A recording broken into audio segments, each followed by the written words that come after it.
Let's dive into the story of Hansel and Gretel, a tale that's been told for generations, but always manages to capture our imagination. Once upon a time, Hansel and Gretel lived with their father and stepmother in a small, humble home. Times were tough, and the family was struggling to find enough food to eat. One day, the stepmother turned to their father and said, "We have nothing left. If we don't do something, we'll all starve. The only way is to leave the children in the forest." Now, here's where things get interesting. Hansel overheard this plan. Thinking quickly, he gathered white pebbles from the yard and slipped them into his pocket. The next morning, their father called Hansel and Gretel and asked them to come with him into the forest to collect wood. As they walked deeper into the woods, Hansel quietly dropped the pebbles along the path.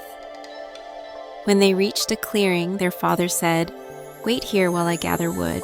But as the hours passed and darkness fell, it became clear he wasn't coming back. Gretel began to cry, but Hansel reassured her. "Don't worry, Gretel, we can find our way home by following the pebbles." Sure enough, the shining stones led them safely back to their house.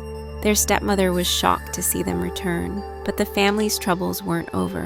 A few days later, the food ran out again. This time, the stepmother insisted they be taken even deeper into the forest. Hansel tried to gather more pebbles, but the door was locked. Thinking fast, he filled his pockets with pieces of bread instead.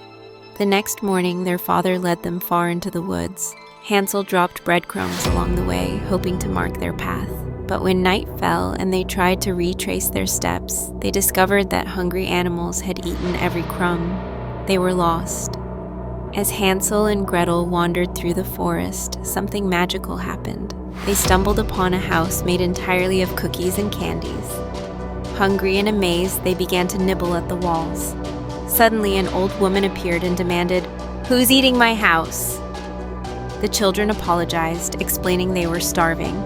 The woman invited them inside, but there was a catch. She was actually a witch who ate children. The witch locked Hansel in a cage and gave him plenty of food, hoping to fatten him up. Gretel was forced to do chores around the house. Every day, the witch would ask Hansel to stick out his finger so she could check if he was getting plumper. Clever Hansel, knowing the witch couldn't see well, offered her a bone instead. No matter how long she waited, Hansel never seemed to get any fatter. Finally, the witch lost her patience. "I can't wait any longer. Gretel, heat up the oven. We're going to eat Hansel tonight." Gretel, terrified, pretended not to know how to work the oven. Frustrated, the witch pushed Gretel aside to do it herself.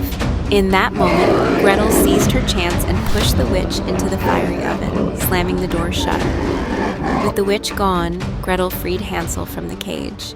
Together, they hurried home through the forest. When they finally arrived, their father was waiting for them. The stepmother had already left, and their father was overjoyed to see his children safe.